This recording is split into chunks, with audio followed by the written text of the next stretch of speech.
Hello everyone, जय हिंद। देखिए, आज हम बात करेंगे एनसीईआरटी की जो हिडन लाइंस हैं उनके बारे में डिस्कस करेंगे। हमें ये भी पता है कि जो एनटी पेपर डालता है वो एनसीईआरटी से ही डालता है। ये बुक देखने में बहुत छोटी है पर एक्चुअली में इसमें एक एक लाइन से क्वेश्चन छिपा है। आज हम कुछ हिडन जो लाइंस हैं उनकी बात करेंगे जिसको बच्चे मिस कर सकते हैं और एनसीईआरटी में दी है, स्पेशली उनकी जो समरी है उसमें। और इस वीडियो को आप, अगर ये वीडियो आपको पसंद आई तो उसमें कमेंट आप करके बताना कि आपको क्लास कैसे लगी और उसका दूसरा पार्ट देना है। तो चलिए स्टार्ट करते हैं। सबसे पहले आज का जो फर्स्ट क्वेश्चन ये पूछा गया है, अगर हम स्टार्ट करते हैं, चैप्टर का नाम क्या है? रिप्रोडक्टिव हेल्थ है। रिप्रोडक्टिव हेल्थ के अंदर इसका एक इंपॉर्टेंट टॉपिक है जिसका नाम क्या है? इनफर्टिलिटी। इनफर्टिलिटी में एक डेफिनेशन दी गई है, they are unable to produce children in spite of unprotected. जो सेक्चुअल कोहैबिटेशन जो है उसको ये इन्होंने डेफिनेशन दी हुई है। अब क्वेश्चन ये आता है कि इतनी सी बात तो उन्होंने बोल दी, ये नहीं बताया कितने टाइम तक। तो ये बात इसकी एनसीईआरटी की समरी में दी गई है। समरी में बिल्कुल क्लियरली बताया गया है कि अगर इनएबिलिटी टू कंसीव और produce children even after 2 years of unprotected sexual cohabitation is called infertility. तो आपको ये याद रखना है, इन्होंने 2 years की बात की है। ये क्वेश्चन पेपर में आपसे पूछ सकते हैं। अगली जो लाइन पूछी गई है वो है ह्यूमन रिप्रोडक्शन से। हमें जो टॉपिक है उसका नाम क्या है? पार्टुरेशन है। इसका मतलब क्या होता है? It is a act of delivery और by the fetal rejection reflex. ये एक न्यूरो एंडोक्राइन जो मैकेनिज्म है उस पर है। पर एक ही हार्मोन्स के बारे में बताया है यहाँ पर। जो हार्मोन्स का नाम क्या है? ऑक्सीटोसिन। जबकि ऐसा नहीं है, एक हार्मोन के बारे में ऑक्सीटोसिन करता क्या है? ये मैटरनल पिट्यूटरी से निकलता है जो स्ट्रॉन्ग कॉन्ट्रैक्शन करता है, जो बेबी की डिलीवरी करता है। बट अगर हम जो समरी है, समरी के अगर हम लास्ट में जाते हैं तो वहाँ पर उन्होंने दो और हार्मोन्स का भी जिक्र किया है। फर्स्ट है कोर्टिसोल्स और दूसरा क्या है? एस्ट्रोजन। तो समरी में जब आप जाओगे तो लास्ट की लाइन में आपको एक हार्मोन और भी, दो हार्मोन और भी दिखेंगे। तो उन्होंने लिखा है कि the process of childbirth it is called parturition which is induced by complex neuro and जो endocrine mechanism involving cortisol, estrogen and जो है ऑक्सीटोसिन। तो आपको याद रखना है कि पार्टुरेशन के अंदर 3 हार्मोन्स है, ना कि एक हार्मोन्स है। मतलब कोर्टिसोल और एस्ट्रोजन के साथ साथ ऑक्सीटोसिन भी है। उसके बाद अगर हम बात करें जो है इम्पोर्टेंट, जो किस चैप्टर से ली गई है, एप्लीकेशन ऑफ बायोटेक्नोलॉजी चैप्टर से ली गई है। और टॉपिक कौन सा है? टॉपिक है बायोटेक्नोलॉजी एप्लीकेशन इन मेडिसिन। उन्होंने ये बताया है कि अब बोला क्या है? The recombinant therapeutics do not induce unwanted immunological response is common in case of similar product isolated from non-human sources। अब देखो इन्होंने क्या बोला है कि जो दवाइयां हैं जो आरडीएनए से हमने बनाई हैं, तो हमारे इम्यूनो सिस्टम उनको रिजेक्ट क्यों नहीं करता? अगर वो रिजेक्ट करेगा तो क्या होगा? वो दवाई हमें अच्छे से काम नहीं करेगी और उसकी वजह से हमें बहुत सारी प्रॉब्लम्स आ सकती हैं, हमें एलर्जी हो सकती है। There are so many things which is going inside the our body. तो अब क्वेश्चन समरी में इन्होंने क्या बोला है? समरी में इन्होंने बोला है ऐसा इसलिए होता है कि जो हम आरडीएनए से जो दवाइयाँ बना रहे हैं वो हमारे इम्यूनो सिस्टम को रिजेक्ट नहीं करती, बिकॉज सिंस द रिकॉम्बिनेंट जो therapeutics are identical to human proteins. ये आपको ध्यान रखना है कि जो जो वो दवाइयाँ बना रहे हैं वो आइडेंटिकल है ह्यूमन प्रोटीन से। इस वजह से they do not induce unwanted immunological response और free from the risk of infection as he observed in the case of similar isolated from a non उसमें ह्यूमन सोर्स। और ये चीज़ आपके एसेसिडेशन वाले जो क्वेश्चंस आते हैं उनके अंदर ये आपसे पूछा जा सकता है। अगला क्वेश्चन की बात करें, अगले क्वेश्चन में पूछा गया है, ये टॉपिक पूछा गया है क्लास 12 से, molecular basis of inheritance. Topic कौन सा है? Genetic code. आप देखो इस टॉपिक के अंदर हम 3 चीज़ें मेनली पढ़ते हैं। हम पढ़ते हैं रेप्लिकेशन, ठीक है, दूसरा ट्रांसक्रिप्शन और एक पढ़ते हैं ट्रांसलेशन। यही पढ़ते हैं, है ना। रेप्लिकेशन से क्या हो रहा है? डीएनए से डीएनए बन रहा है, यहाँ पे डीएनए से आरएनए बन रहा है और यहाँ पे आरएनए से प्रोटीन बन रहा है। तो आप क्वेश्चन देखो ध्यान से। इन्होंने बोला है कि जब अगर आप, इन्होंने बोला है कॉम्प्लीमेंट्री।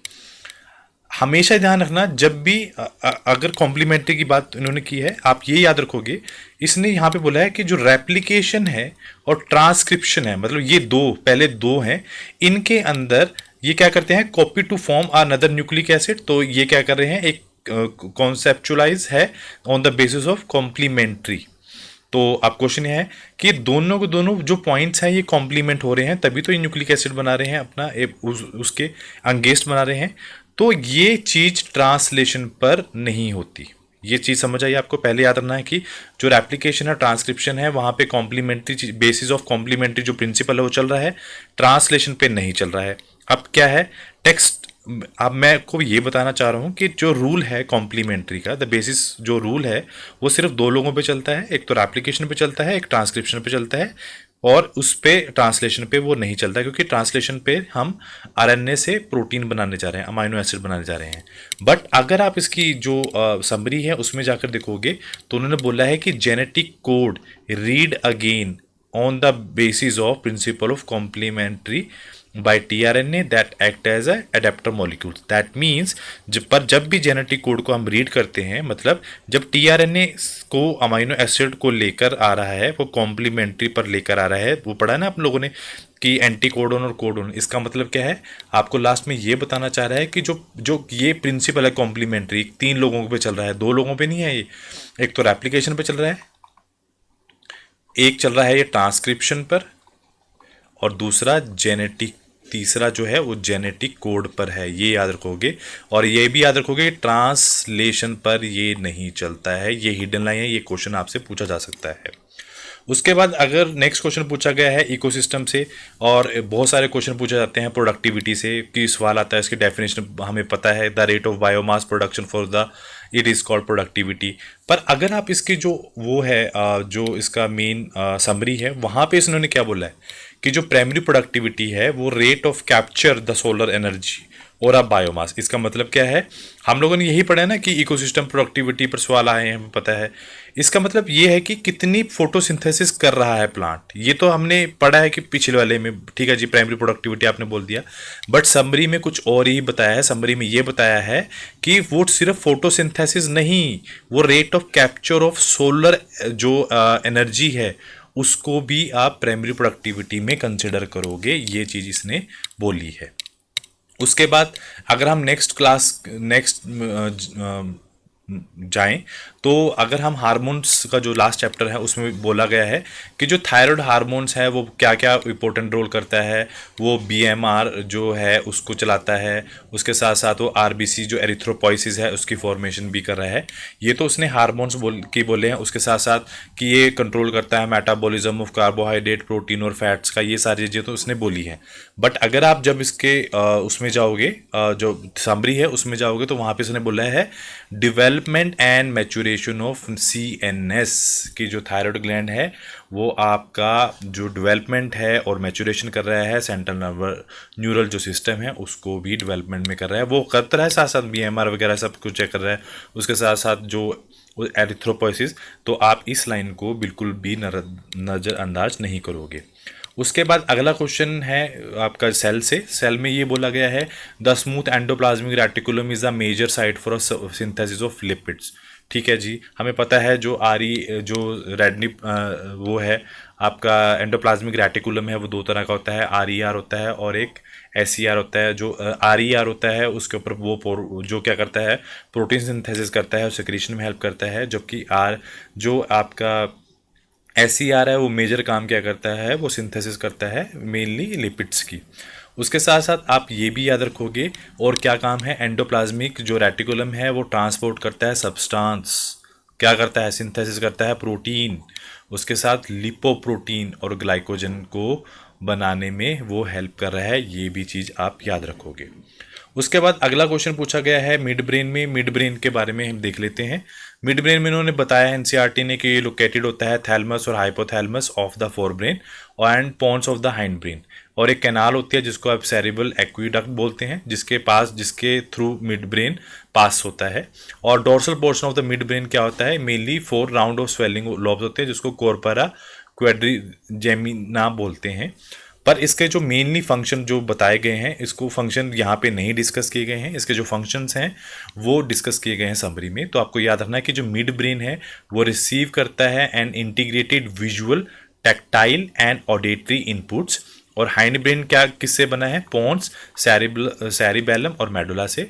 उसके साथ साथ जो सैरिबेलम है वो इंटीग्रेट करता है formation, receive and semi circular canal of the year and the auditory system. तो आप ये चीज़ ध्यान रखोगे। और लास्ट में जो है बायोलॉजिकल क्लासिफिकेशन से एक टॉपिक है जिसके अंदर हमने साइनोबैक्टीरिया को पढ़ा है। और यहाँ पे +1 क्लास में ये जो टॉपिक है ये +1 क्लास का है। उसमें बोला है कि जो साइनोबैक्टीरिया है उसके 2 एग्जाम्पल दिए हैं, नोस्टॉक और एनाबीना, उन्होंने 2 एग्जाम्पल दिए। बट अगर हम जाएं +2 क्लास की जो समरी है वहाँ पर उन्होंने 3 एग्जाम्पल दे दिए हैं। अगर हम इकोसिस्टम की बात करें वहाँ पे उन्होंने बोला कि साइनोबैक्टीरिया के एक नहीं 3 एग्जाम्पल, वहाँ पे 2 एग्जाम्पल दिए हैं उन्होंने, दिए रखे एनाबीना एंड नोस्टॉक। ऑस्किलेटोरिया जो है वो नहीं दिया है, तो आपको ये भी ध्यान रखना है। तो अगर आपको वीडियो पसंद आई है तो मैं और भी क्लासेस ले सकता हूँ, तो जो भी सजेशन आपके होंगे वो कमेंट बॉक्स में दीजिए। तो आज के लिए इतना ही। Do like share and subscribe my channel. Thank you so much.